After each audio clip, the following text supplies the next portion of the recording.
안녕하세요. 오늘 많은 분들이 궁금해하셨던 평택 브레인시티, CPL, N네이처 미래도 아파트 소식 좀 더 깊이 파고들어 보겠습니다. 청약 준비 중이시라면 오늘 내용 꼭 귀 기울여 주세요. 네, 안녕하세요. 공식 입주자 모집 공고를 토대로 정말 알아야 할 핵심 정보들만 좀 정리해봤습니다. 자격 요건부터 시작해서 일정, 주의사항까지요. 좋습니다. 제일 먼저 역시 누가 신청할 수 있는 건지 그게 제일 궁금하죠. 기본 자격부터 좀 짚어주시죠. 네, 일단 만 19세 이상 성인이셔야 하고요. 공고일, 그러니까 2025년 5월 16일 기준으로 평택시나 아니면 수도권, 서울, 인천, 경기 다 포함해서요. 또는 전국 어디에 거주하셔도 신청 자체는 가능합니다. 아, 전국 어디든 일단 신청은 된다는 거군요. 네, 그런데 중요한 게 우선 공급 비율이 따로 있어요. 평택시에 1년 이상 쭉 거주하신 분들, 이분들께 30% 물량이 먼저 배정되고요. 아, 30%나요? 네, 그리고 경기도에 6개월 이상 계속 거주하신 분들께 또 20%가 돌아갑니다. 그럼 평택이나 경기도에 오래 사신 분들이 확실히 유리하겠네요. 나머지 50%를 두고 이제 전국적으로 경쟁하는 거고요. 혹시 해외에 오래 계셨던 분들은 좀 불리한 점이 있나요? 아, 네, 그 부분 중요합니다. 만약에 계속해서 90일을 넘기거나 1년 통틀어서 183일 넘게 해외에 체류하셨다면 그 해당 지역, 그러니까 평택이나 경기 우선 공급 대상에서는 제외될 수 있습니다. 아, 제외될 수 있군요. 네, 그래도 기타 지역 거주자 자격으로는 신청 가능하시니까요. 본인 상황을 잘 따져보셔야 합니다. 네, 이건 꼭 확인해야 할 부분이네요. 일정은 어떻게 되나요? 시간이 얼마 안 남은 것 같던데. 맞아요. 공고일이 5월 16일이었고 특별 공급 접수가 5월 26일입니다. 바로 다음 날 27일이 일반 공급 1순위, 28일이 2순위고요. 당첨자 발표는 6월 4일이니까 일정이 정말 빠듯하죠. 와, 진짜 금방이네요. 신청할 때 특히 주의해야 할 점 같은 게 있을까요? 실수하면 안 되니까요. 두 가지 정도 강조하고 싶은데요. 첫째는 당첨자 발표일이 같은 다른 아파트 있잖아요. 거기랑 여기랑 중복으로 신청하시면 둘 다 무효가 됩니다. 그러니까 딱 한 곳만 고르셔야 해요. 아, 중복 신청하면 그냥 다 탈락이군요. 네, 맞습니다. 그리고 두 번째는 너무 당연한 얘기 같지만 청약 신청 전에 청약통장 해지하시면 절대 안 되고요. 예치금 기준도 미리 확인해서 채워두셔야 합니다. 그렇군요. 중복 신청 금지, 통장 유지. 기본적인 건데도 깜빡하기 쉬우니 꼭 기억해야겠어요. 그럼 이제 구체적으로 어떤 유형으로 신청할 수 있는지 볼까요? 특별 공급부터 좀 알려주시죠. 네, 특별 공급은 종류가 여러 가지인데요. 기본적으로는 무주택 세대 구성원이어야 한다는 공통점이 있고요. 거기에 유형별로 조건이 더 붙습니다. 예를 들어서 신혼부부 특공은 혼인기간 7년 이내여야 하고 소득이나 자산 기준도 맞추셔야 해요. 부동산 가액 같은 거요. 아, 소득 기준 같은 게 있군요. 생애 최초는요? 이것도 많이들 관심 가지시던데. 생애 최초는 말 그대로 생애 처음으로 집을 사는 분들 대상인데요. 과거에 주택 소유 이력이 전혀 없어야 하고 현재 일을 하고 계셔야 해요. 근로자거나 자영업자, 그리고 과거 5년 이상 소득세 납부 실적도 필요하고요. 여기도 역시 소득 자산 기준이 적용됩니다. 조건이 생각보다 까다롭네요.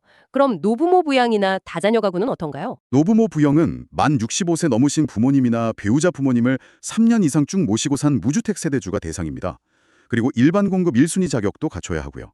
다자녀 가구는 미성년 자녀 수, 특히 만 6세 미만 영유아가 몇 명인지, 세대 구성, 무주택 기간 이런 걸 점수로 매겨서 뽑아요. 총 100점 만점이고요. 아, 점수제로 가는군요, 다자녀는. 네, 아무래도 자격 요건 맞추기가 쉽지 않다 보니 해당되신다면 경쟁률 면에서는 좀 유리할 수도 있습니다. 그렇군요. 특별 공급 해당 안 되는 분들은 이제 일반 공급을 봐야 할 텐데요. 1순위 조건은 보통 통장 가입 기간 12개월 이상, 예치금 맞추면 되는 거죠.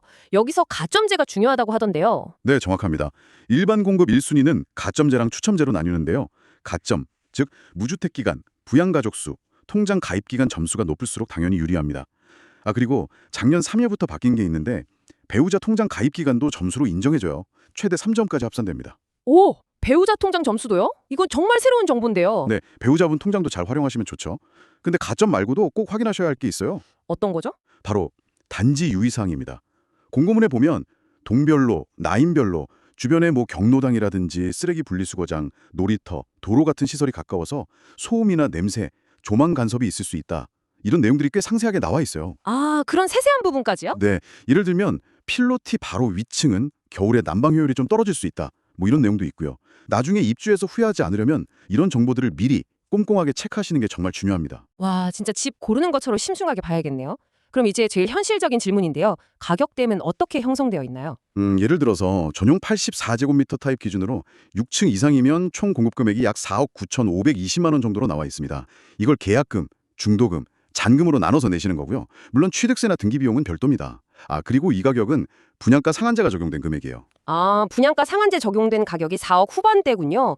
혹시 추가로 선택하거나 할 수 있는 옵션 같은 것도 있나요? 그럼요. 유상 옵션이 꽤 다양한데요. 시스템 에어컨이나 빌트인 가전, 식기세척기 같은 거요. 그리고 주방이나 욕실 마감재를 좀 더 고급으로 바꾼다거나 발코니 확장 같은 것들이요. 발코니 확장은 기본이 아닌가 보네요. 네, 발코니 확장은 유상 옵션이고 별도 계약입니다.